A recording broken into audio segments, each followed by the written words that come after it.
Okay. So let me try and get trying to get Kat on here, but I need to chat her.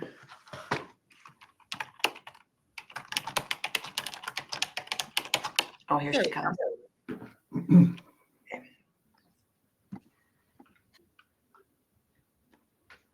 We can't see you or hear you, Kat. There you go. By the way, Sorry. Heather, I might be coming to visit you this summer. You're coming out to Salt Lake? I might be. We got to come to a wedding in Jackson Hole, so we're gonna come into Salt Lake. So the girls will be with me too. Well, you better tell me when you're here so I can meet up with y'all. That would be awesome. I will. Yeah, know I will. When's the wedding? What month? July, I think. Cool. That's a nice month. Nice time to be here. Mm-hmm. And Abby just got engaged over the holidays. I saw that. That's exciting. Yeah, we're excited. Her We just fiance, hosted a Beauty. engagement party over the weekend. It was awesome. Aw. My youngest. Well, where is she living now? What's that? Where does she live? Where does she She's live right now? here in Norfolk. Yeah, she's right here. Oh, she is. I don't know why I thought she was in like Seattle or something. Was she? She was considering moving out to, well, Brooke was in Tucson and she was looking at jobs in Seattle before she decided to come into real estate marketing, which she's still with me, but she's also doing it for the brokerage. So she's doing real well, and then Abby graduated and she found out her sister was moving back home. So she was like, well, crap, I'll move home too. And if I want to go live in Salt Lake City for 2 months, I'll just get an Airbnb and go live there. But because she met a guy, and so she, so they've been together about 2 years, and he just popped the question. So we're looking at wedding venues now. That's awesome. Yeah, very exciting. Well, He's tell a great them guy. if they ever want to come visit. If they ever want to come visit me, I have a basement apartment that I actually Airbnb, or preferably just invite my friends to come stay with me because that's my favorite thing to do. Lovely. So Lovely. tell them, let me know. My home I is certainly open, will. including, yeah. Well, we'll give a couple more minutes for people to pop in on this, and then we'll intro and let you get started. So so Heather, with this new platform, how does it work, Brooke? not the way I want it to work, and not the way it's going to work for us. Unfortunately, so everyone on this call is going to get schooled on this platform that I don't like. So this is a brand new platform that we started using for our webinars, and it's probably the first and the last time that I probably want to use it. We'll have to have a discussion, Kat. But so everyone that is on the call participating, the only way to get them on the screen is to invite them as on the stage, essentially. So they're up with the presenters, but they max you out at 15 people on the screen. And so as of right now, I could let a few more people on, but we wouldn't even be able to get everybody that's on the screen. And so that's what I was wondering, because I'm like, is it just us on here? Because you can't see who else is on here. You can't see. People can put in the chat. So if you are on here, you can drop in the chat your name and where you're from, so we can all say hello to you. I can see who's on here. I can see the names. So now, if you don't have your last name, you might just be a Mariana or a James. Or I see Melanie Sanders. Hi, Melanie. So maybe we should have everybody pop in the chat and put their name and where they're from, because I feel like that way at least we know who's kind of on here. Hi, Melanie. Yeah.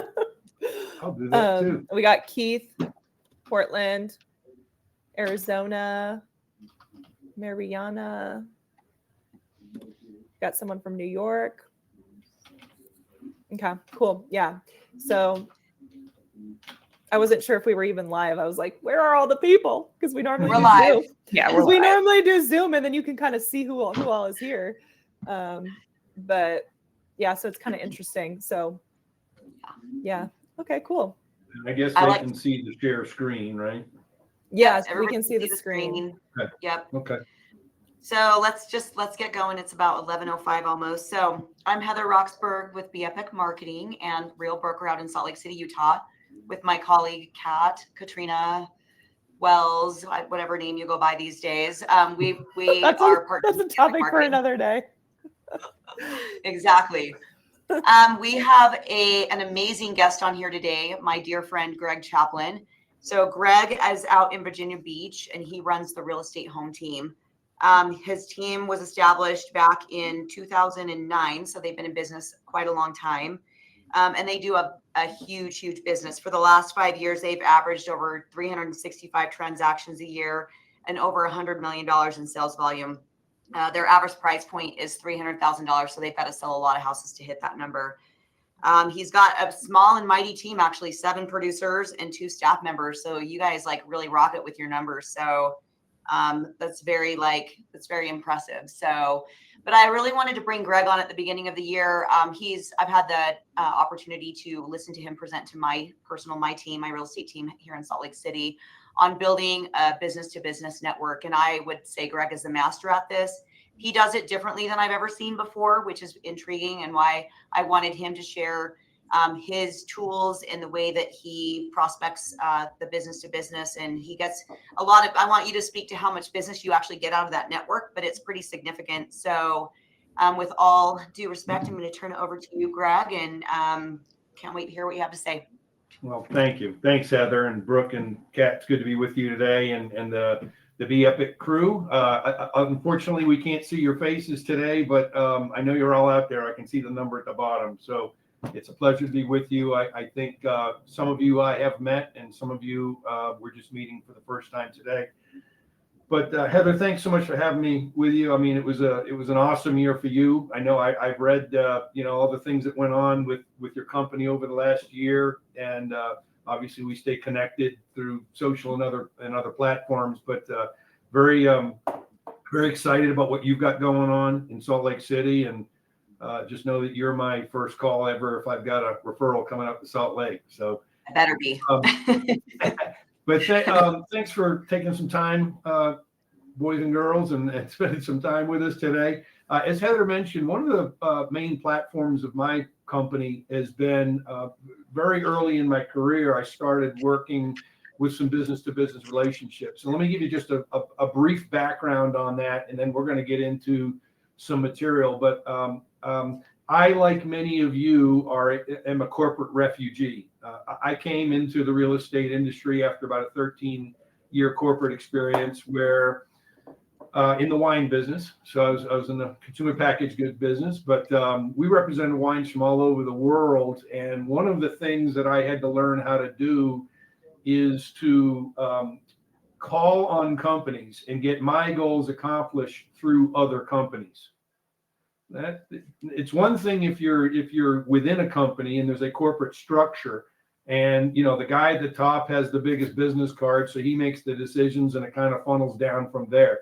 But when you're working with a company that isn't part of your corporate hierarchy, you've got to learn how to work differently, to present differently, and to get your goals accomplished through someone else. My good friend Bill Hampton actually mentions this in several of his presentations, where he talks about one of the secrets was when he found out what his audience, what motivated them, what was in their best interest, and he started presenting to that. That's when his business took off.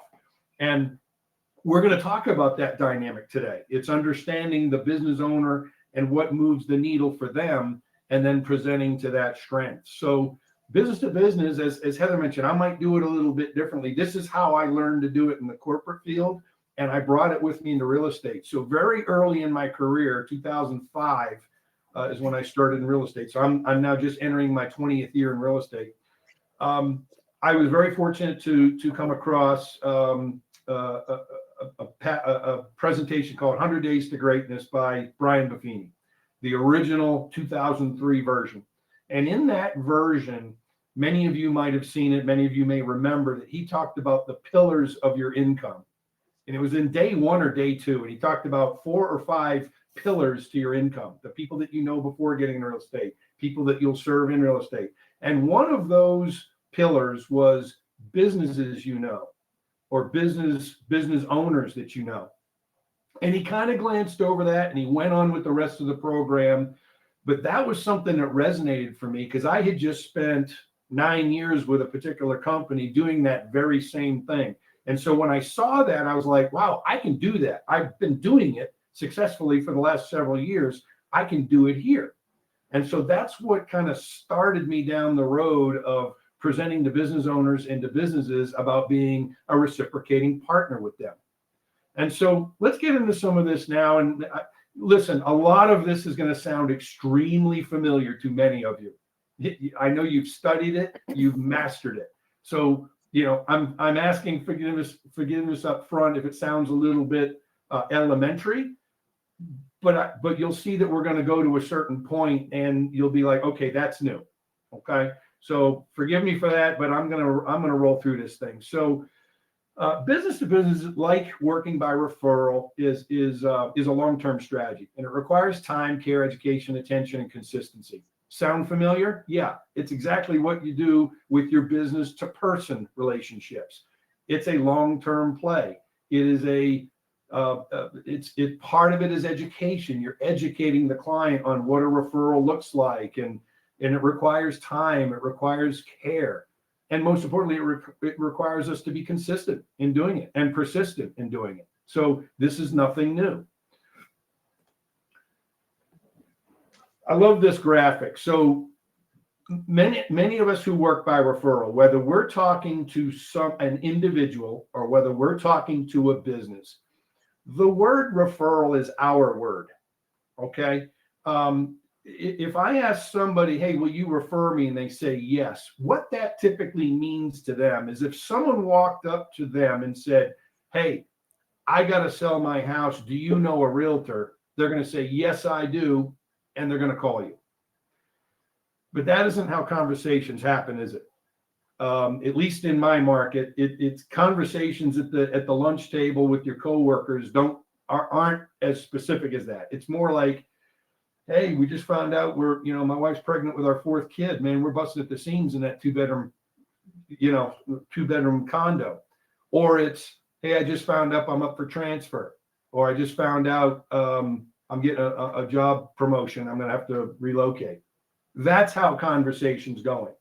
And what we have to do as realtors, and this is working by referral 101, we have to learn how to educate our client and take what happens in their life as a real estate conversation and have them understand it, recognize it, and turn it into a realtor conversation and refer you. So between the people that they know and your business, there's a huge chasm, right? There's a huge gap there that unless someone specifically comes up and says, do you know a realtor that you can refer to me, which is, again, not the way conversations happen, there's an assumption that we assume that they understand that, oh, that means they need to sell their house, they need to call us. But we need to be able to bridge that gap. We need to build a bridge across there. And what that is education and dialogues. And this is what many of us, including Heather and her team and me and my team, this is what many of us have been doing for years and years and years. And it's nothing new. Working by referral is a systematic approach. What I've always joked about it, it's the systematic approach to doing the things that we all know we should be doing anyway, but we'll make excuses not to do it. So the system is what keeps us a little bit more on track. The system is what keeps us more accountable to ourselves. And there's a vast difference, as many of you know, between working by referral and working by word of mouth. I know I'm splitting hairs with that, but you'll follow the logic here. Working by word of mouth is what the majority of people do, in the trades, in systems and processes where, as long as they charge a fair price and they're a competent practitioner and they're not a creep when they walk into the lady's house, and they clean up after themselves when they leave, they're likely going to get referrals. And we all know people who have built big businesses doing this. But a working by referral system, and there's many companies out there that teach this, right? That teach working by referral. The systematic approach is what makes it a little bit more offense instead of just happenstance waiting for it to happen. That is the same whether it's a business to person, which is a realtor to a client, or a business to a business. But most businesses out there that we would all agree would benefit from working by referral, they don't work by referral, they work by word of mouth. And so I'm not saying it's our job to be someone's coach, our business owner's coach, but I think it's important that we understand that so that if we're having a coffee or having a lunch with them, we can bring that part up and say, look, I don't just work by word of mouth. I work by referral. It's a systematic approach as opposed to just I'm waiting for some lucky day when someone thinks to call me. Okay. And just understanding that little nuance, that little dynamic is something that you want to have in the back of your mind and able to present when the time comes. So let's talk about business to business. Now we're going to talk specifically about communicating with business owners, with businesses about how we can benefit each other. So it starts off with a simple question. Who do you know? What business do you know that would benefit from referrals from you? Probably most of them, right?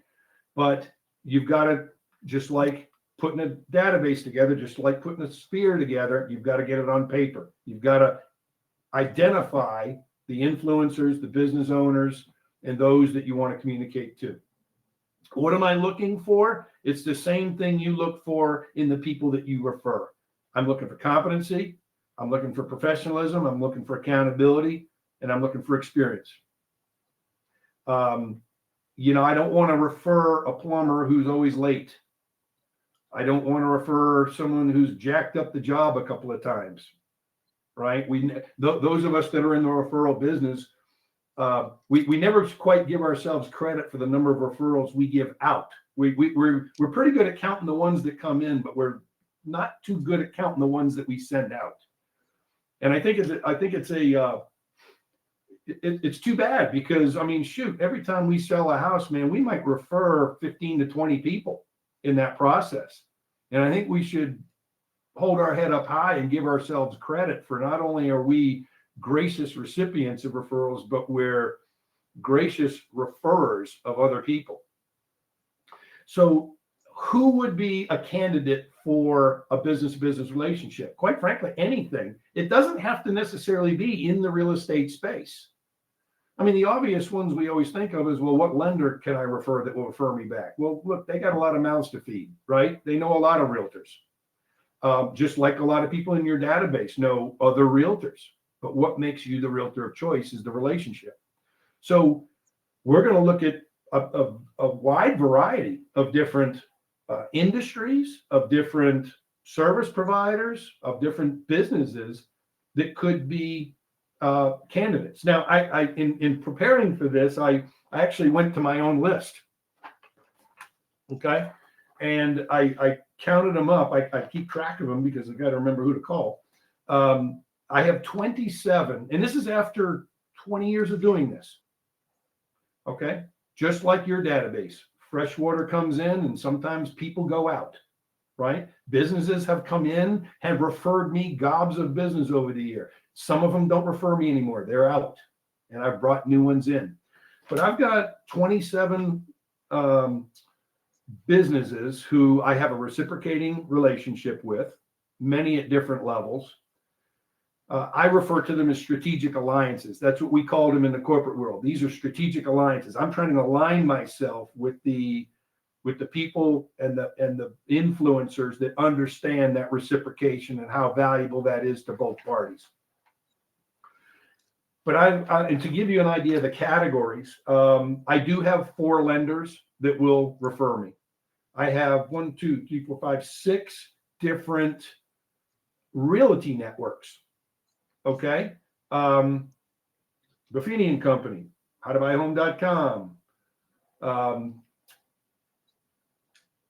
My licensed assistant is a referral source for me. My agent, here's one that everybody always forgets. Agents that are with your brokerage that for one reason or another either get out of the business or they move to a different state, move out of your market. Keep a relationship with them because many of them have sold houses over the year, and there's going to come a time when that person's probably going to call that person hey, Heather, can you come sell my house? And Heather's gonna say, well, I'm no longer in the business. I went back into nursing, or I did whatever, or I moved to my husband and I, we moved to Florida, we retired, but I know a guy. Okay. And I want to be the recipient of those. So I go out of my way to connect with agents that leave the company. And I'll call them up, take them to lunch, whatever, if they're still local, and just start to develop that relationship. You say, look, I'd like to be, a resource for you. If you decide to get out of business, okay, but I'd like to be a resource for you. Anyway, these realty networks, as you would imagine, except for former agents, do come with a referral fee associated with it, right? So it might not be the most profitable way to do business, but it's still a huge source of incoming business for me. Other networks, DRS Agent, KCA Firm is a health staffing company that I have a relationship with. Healthcare staffing. So they move nurses around. Okay, they move nurses and doctors around. Couple of financial planners, a couple of estate planning attorneys. A lot of times assets need to be liquidated. What most estate planning attorneys do when they have a family come to them and say, yep, mom and dad have passed and we got this house and we need to settle the estate. And the attorney turns to them and says, well, go get a realtor and sell the house. My attorney says, here's the guy you need to call. Here's his number. In fact, I'll call him and have him call you and introduce himself. This guy is experienced in helping you liquidate these assets and doing well for the estate. So that's what I've trained these attorneys to say. A couple of home inspectors actually that will refer me. Insurance agents, I've got a couple of those. I've got one HVAC contractor. I've got a company that along with the estates is very fluent in like antiques and collectibles, but also can clean out a house and literally put a dumpster in the front yard and throw everything in there. So it's from soup to nuts, as we say, with the estate process. Couple of wealth management and equity groups that I've got some relationships with. So that kind of gives you an idea. It's not all one thing. It's not all lenders that do loans for homes. It's not all one thing or another. We spread it around. Okay, I just wanted to give you that sort of example there. So how is it done? Just like working by referral, you've got to understand it's a law of sowing and reaping. Be ready to refer a lot. And at some point, by training and dialogues, receive. But it's the law of sowing and reaping. Be willing to give before you receive. And how does that look? So the other part to the law of sowing and reaping is this right here. That my intentions to help someone else's business has to be genuine. It can't just be like, I'm only doing this to get your referrals, right? So, because that gets seen through, but it's got to be a genuine care piece where I'm really trying to help someone else's business. And by doing so, I believe in the law of sowing and reaping. I know something's going to be coming back. So if I have a business owner that I put my list together and I make a few calls and I set up a couple of coffee appointments, it's going to be a series of several meetings, right? It's not just meet them one time. Okay, I'm going to refer you. You're going to refer me. Nice to meet you. See you in a year. It doesn't work that way. This is a constant thing. And I might meet with a business owner 4 or 5 times before I really even get too much into that reciprocating relationship. I want to find out what moves the needle for their business. What are the good, I'm just going to make this up. Let's say I'm talking to that fellow that's an HVAC contractor and I say, hey, Gary, I want to find out I'd love to meet with you and find out more about your business. How did you get into that? How did you get into the heating and air conditioning business? What does that look like? Tell me your story. What are your goals with the company? I found this out through asking these questions. And because in many cases, you look at these questions right here and you go, well, Greg, I probably already know the answer to these. You may, but you may not. And let me give you an example. Gary, that owns this HVAC business, he has about 10 crews, 10 trucks, big company. As opposed to if I was an HVAC service person and I had my van and me and one other guy, it was 2 guys in a truck, and that's our company. I've asked both of these types of companies, what moves the needle for you? And I get 2 different answers. The one and done guy, the one truck with 2 guys, what they want is installations. They want the biggest bang for their buck. If they're going to spend a day working at a house, they want to do an installation, $7,000, $8,000, $10,000 installation. Gary has 10 trucks, 10 crews, 20 people. He wants service contracts. He wants general maintenance. He wants the $150 checkup once every 6 months because he needs to keep his guys on the street. He wants to keep them fed. He wants to keep them paid. He knows ultimately if he's providing good service, when that HVAC does crap out, he's going to get the call. But he wants volume, whereas this guy doesn't want volume. He can only handle so much. It's 2 guys in a truck. Okay, so there's a simple, silly little example of how the same industry, you assume that they want the same thing, but they don't. They want something a little bit different. But finding out what their goals are like, finding out, what would you like, where would you like to take the company? This guy over here is thinking, I just want to work, 40, 50 hours a week, because it's just me and another guy in a truck. That's about all we can handle. Gary, he wants to scale his business because he's already done so. What's the focus of your company? Where are you trying to grow? Are you trying to get into commercial, or you just want to stay residential? How does your business grow? What makes it grow? This guy says, when the price of the parts go up, I make more money. This guy says, the more volume I do, the more money we make. Keep my guys on the street. Is their business seasonal? Is it cyclical? That's a very important question, right? If those of you in the far north, this time of year, things might slow down. People in Florida, May, June, July, it's how does the dickens down there, and business may slow down. Is there a cyclical nature to the person's business? And is their business based on necessity or discretionary income? Food, shelter, clothing, necessity. Financial services, car, little picture here, car detailing might be considered discretionary. If the family's funds are down, they may not get their car detailed, but they still got to pay the electric bill, right? So is it necessity or discretionary? And these are just some tips, just some ideas, some bullet points to get the conversation going. This might take place over 2 or 3 or 4 times connecting with somebody, really trying to understand their business.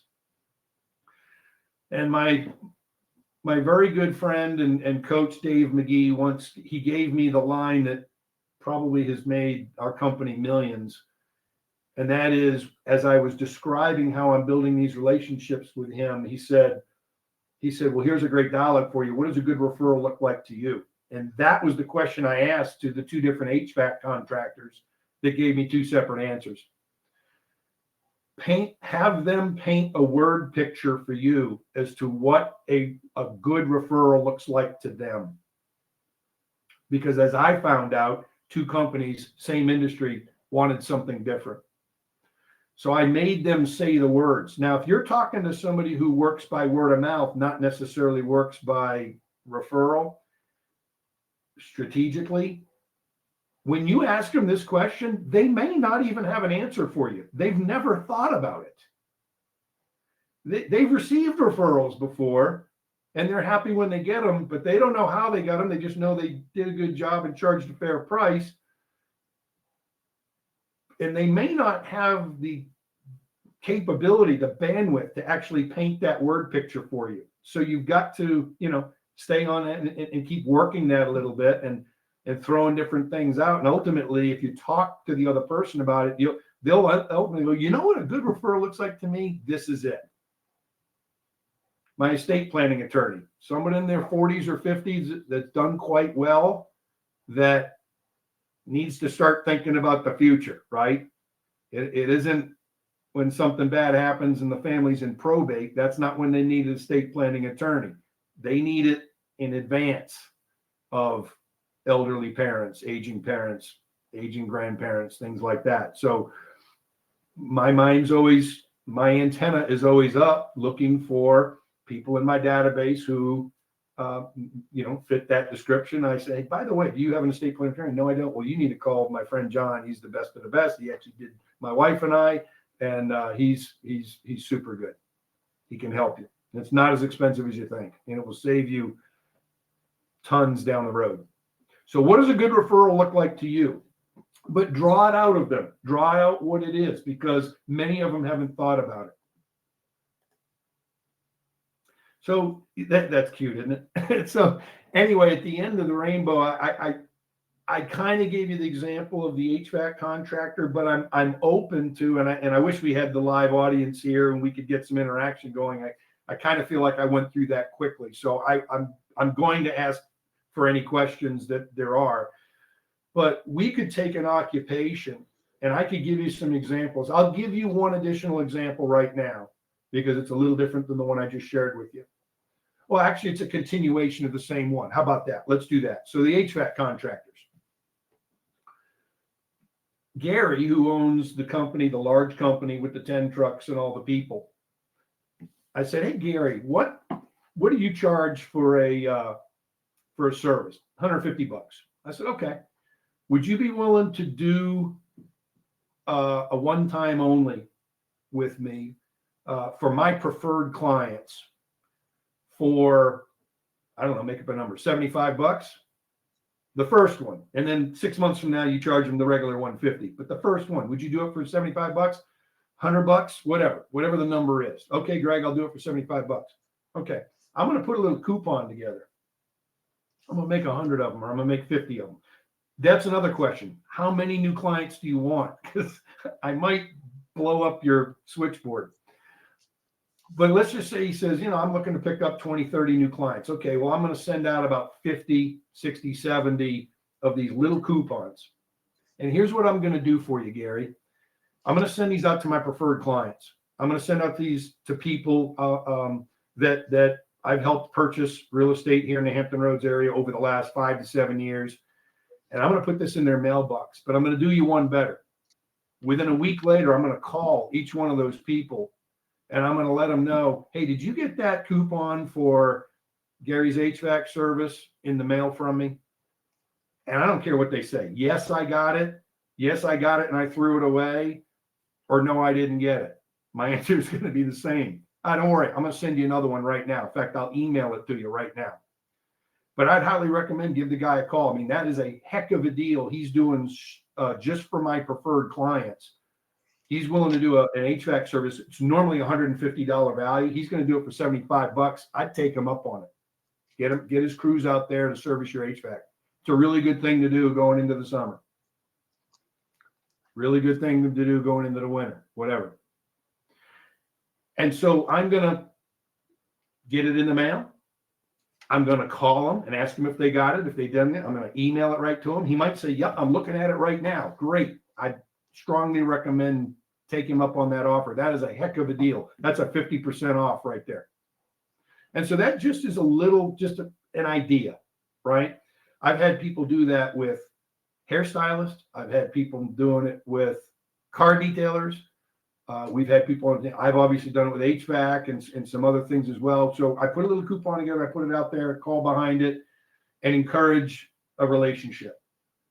I called Gary 4 months later. I said, how are we doing? He goes, phenomenal. He goes, we've picked up 20 new clients.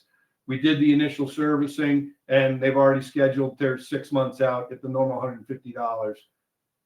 Thank you very much. Great. Let's go to lunch. Okay. Because once I ask you what a good referral looks like to you, and I don't have to go through this whole process before I do this, but once you've given me the word picture of what a referral looks like to you, I have every intention of saying, well, let me share with you what a good referral looks like to me. And I can now paint the word picture of exactly what I'm looking for.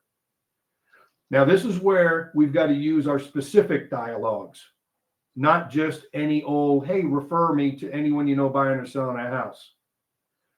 This is where you can dial it in and ask for something specific. For example, I have a special focus right now on people who are downsizing.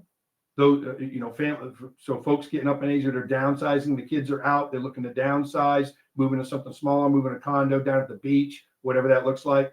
And I'm also very involved in the estate planning, where I'm helping families get connected to a really good estate planning attorney so that they can get their affairs in order. Because we've seen, those of us that have been in real estate for a while, we've all seen someone pass, and then the baloney that the family has to go through probate, it's a nightmare.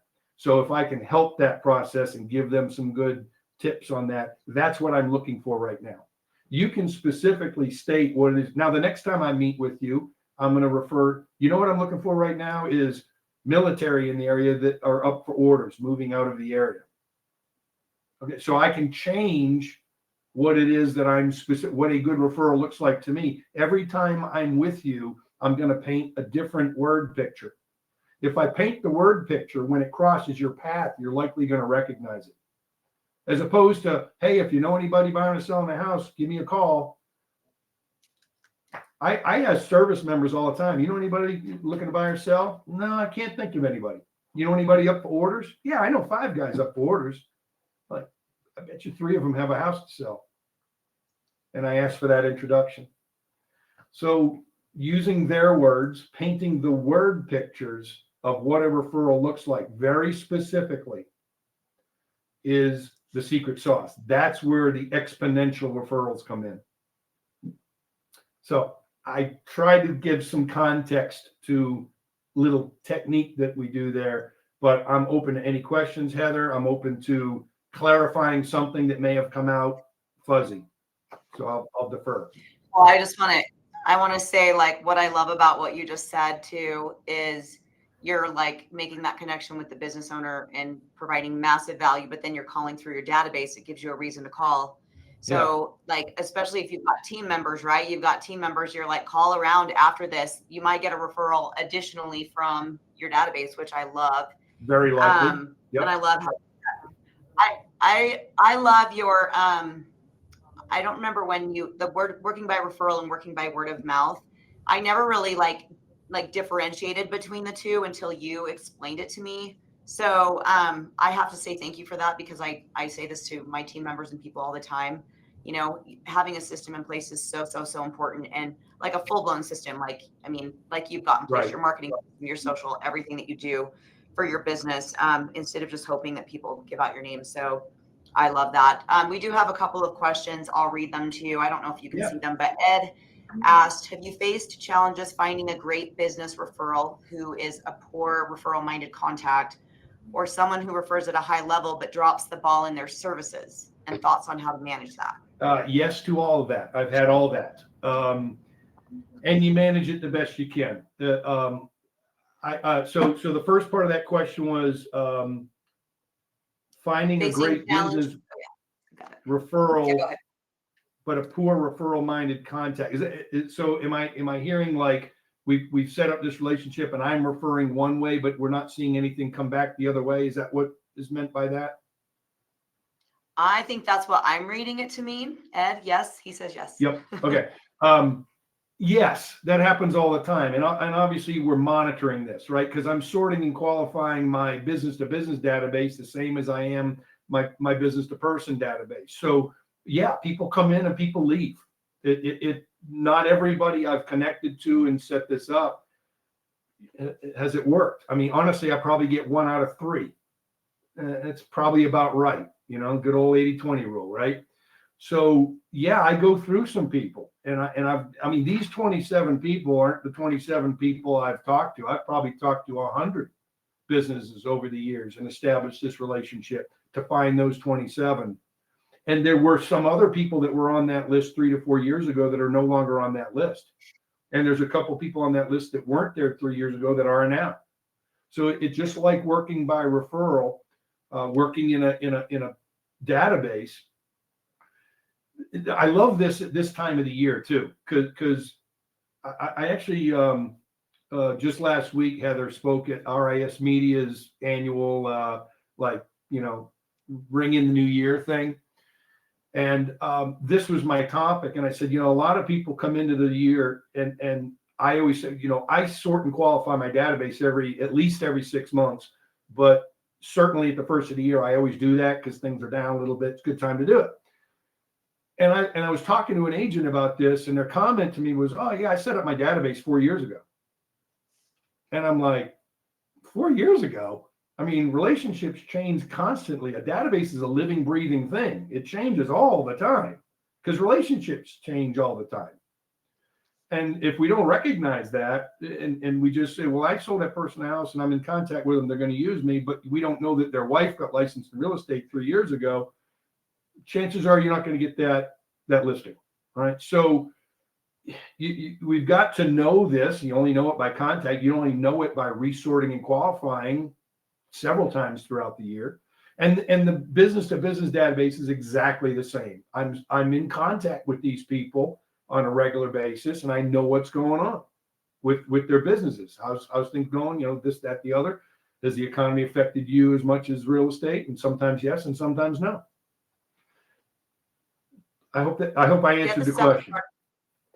Get the second part of his question though, because I think it's a really good one where he says, or someone who refers at a high level. So they're getting you a lot of referrals. Yep. But they're dropping the ball on their services. Yeah. So how do you manage that? Do you have a conversation with them? Give them a chance? What do you do? Yeah, I mean, listen, we've all dropped the ball once or twice on a transaction. I know I have, and so I always want to give the benefit of the doubt. I always want to make sure I'm getting both sides of the story too, right? Because I've never met a contract. So this is a line I use all the time with my clients. So I'll have a contractor go over and do something. And this isn't necessarily dropping the ball as Ed's question, but if someone goes over and does work at someone's house and they're a contractor, if ever another contractor comes out to that house, they're always going to tell you what the other guy did wrong. Mm-hmm. I've never met a contractor that's ever complimented another contractor's work. Not once. Okay. There's no profit in it, right? So my point is sometimes, well, I had a contractor come out and he said, your guy did everything wrong. Yeah, I know. That's what they're supposed to do, and here's why. So I kind of diffuse the situation there. Now, if the guy did do something wrong, he actually did drop the ball. Okay, yeah. I mean, the first time, okay, maybe. The second time, we're going to go to coffee. And I'm like, hey man, what happened here? And I don't blast them because I'm not a contractor. I don't know what the heck I'm talking about, but I'm gonna give them the feedback in a professional way that I've received from my client. And I'm only, honestly, I've had to do this a handful of times, 5 to 10 times max that I've ever had. Not even that, 4 or 5 times max that I've ever had to really have this conversation where the ball got dropped a couple of times and I would go back and say, okay, look, here's the communication I'm hearing. I just want you to know, because I know you're a pro and I know you would want this information. If it were me, I would want you to tell me what's going on. And invariably, like, there's always going to be another side to the story. Understood. Well, that person did this and they weren't there when I showed up and blah, blah, blah, whatever. Okay, fine. But at least that guy know it's now on my radar. So some people don't make the cut. I mean, they're not always on this list forever. It's hard when they're referring you, but you've also got to do the right thing. And hopefully they do the right thing back, right? And yep. Usually you don't have a problem with it. They're like, hey man, thanks for telling me. I appreciate it. I'll talk to the guy that was out there, or I'll whatever, or it was me that was out there. This is the situation. And sometimes it's a he said, she said, someone interpreted something the wrong way.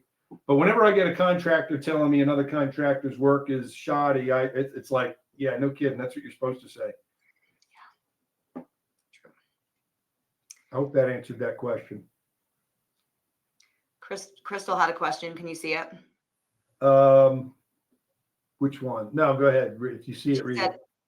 I've been hosting a quarterly business mixer to develop these sorts of business relationships. Do you think that frequency plus calls, notes, and occasional breaking bread is enough to develop the relationships? Yeah, That's our first question.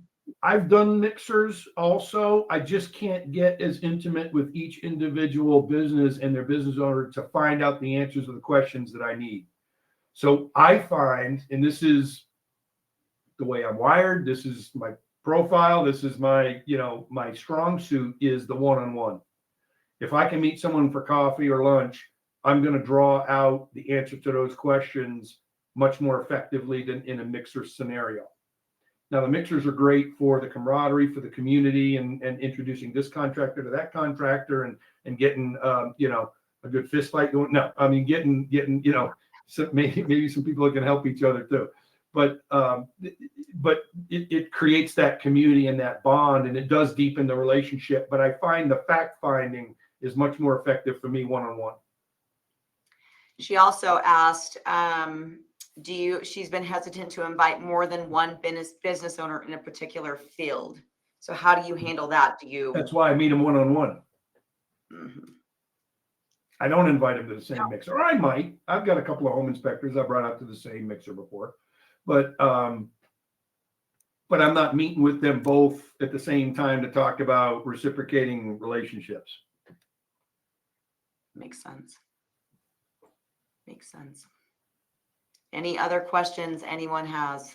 Those are the last questions in the chat. Comments? I have a lot of thank yous in there for you, Greg. Is there what? A lot?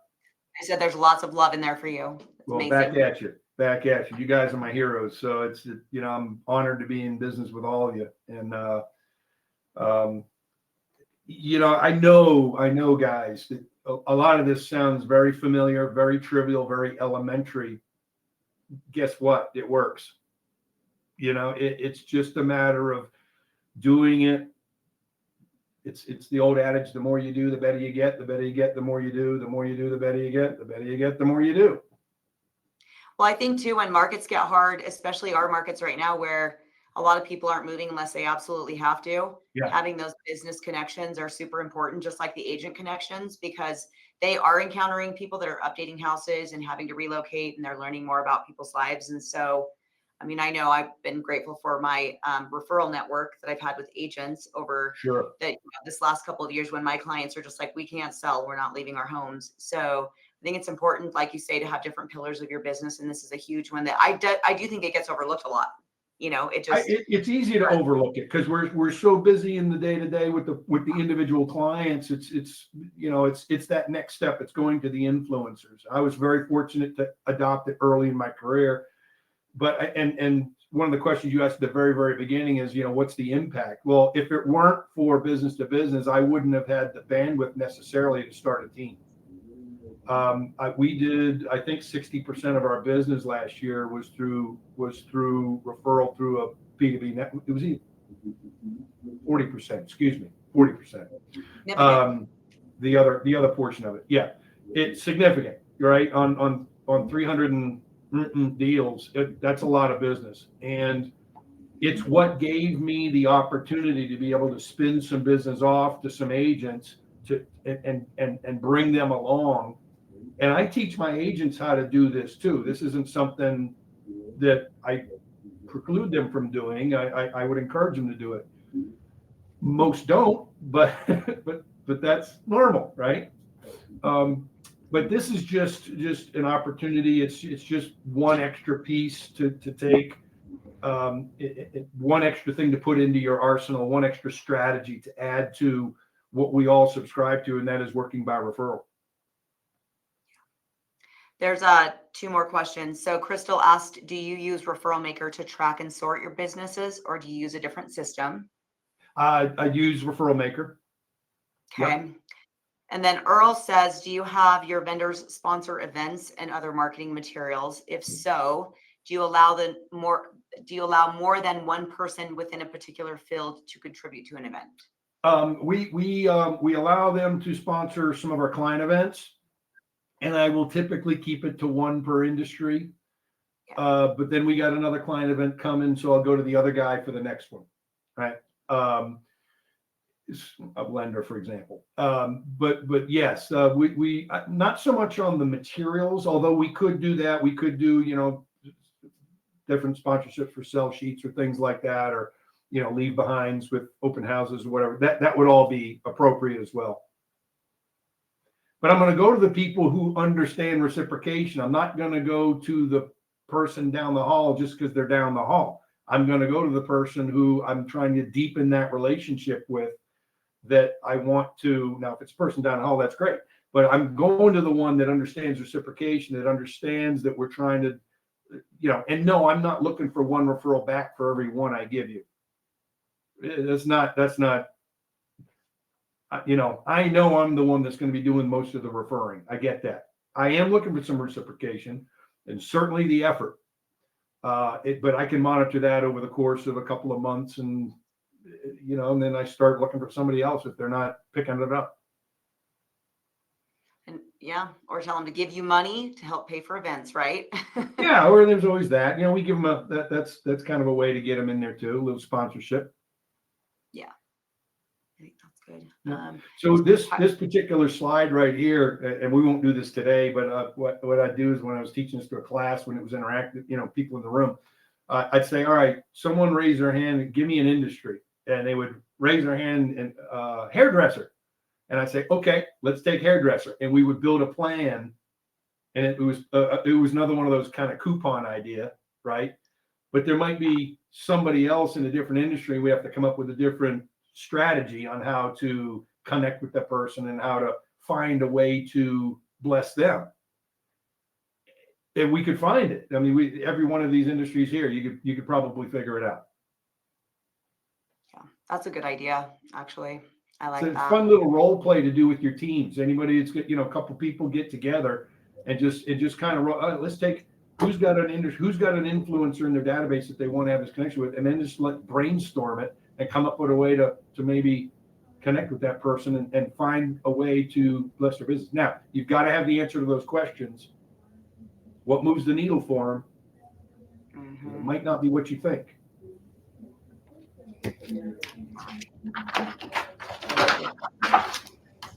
All right, Greg, thank you. You were amazing. I so appreciate your time. I took like 3 pages of notes. So again, now you've done this before for me. So now I'm going to go implement, because I don't think I did before, but I need to. I'll follow up with you. You need to follow up with me, but I appreciate it. We're going to, just so you all know, in February, Kat's going to be doing a presentation on basically email marketing success. She's got some really good proven strategies on how to get your open rate over 50%, which is a really good email open rate. So she's going to be doing that on February the 13th. And then in March, we have Greg's fabulous daughter, Abby, coming on. And you guys need to mark your calendar for this. We'll be sending this out soon, but she's going to be teaching everything branding. So she's phenomenal. She does rebrands and full branding packages for people. And she is, like, in my opinion, the absolute best. She did a rebrand for our team about 2 years ago, I guess it is now. She was amazing to work with. And I'm so excited to hear what she has to say about color palettes and different things that, we think about, but sometimes, looking at a brand refresh is a good thing to do. You guys did one recently too, didn't you, Greg? Like, we did. Yeah, we did one back in early 21. Yeah, I think that's when I did mine a year after you, but that'll be a really good webinar. You don't want to miss either of those. We have everything mapped out pretty much for the year, so we just need to get dates locked down. We'll be sending that out to everyone so you can get it on your calendars. But I appreciate you, Greg. And if anybody needs any help from Kat or I with Be Epic Marketing, or have questions about what we do, reach out to one of us. We'd love to chat with you. Kat, do you have anything you want to say? No, just looking forward to being up on deck next. Yeah. I know you all are so excited about email marketing. I feel like agents hate email marketing, so it should be interesting. That's why we need you. I kind of geek out on that because I do actually look at analytics, and we on our team, we do get about 65% email open rates on all of our emails, which is really, really good. Earl, who's on the call right now, he's a member of Be Epic, and his email, I went into his stats, and it went from it was 20% up to almost 60 when we started doing newsletters for him. So again, it's, Greg talked about it in the beginning, you got to have a system for working by referral, and that's part of the system, whether you want to do it or not. And you want people to open your stuff. I feel like it's super overlooked because I feel like agents are all about social media. Like they love social media. Yeah. It's like the fun, flashy thing. But then a lot of you guys neglect your email list. But I personally think email is a more powerful form of communication with your client database. It's also an opportunity to kind of own your database versus like social media. It's like kind of like you're at the mercy of these different platforms and their algorithms.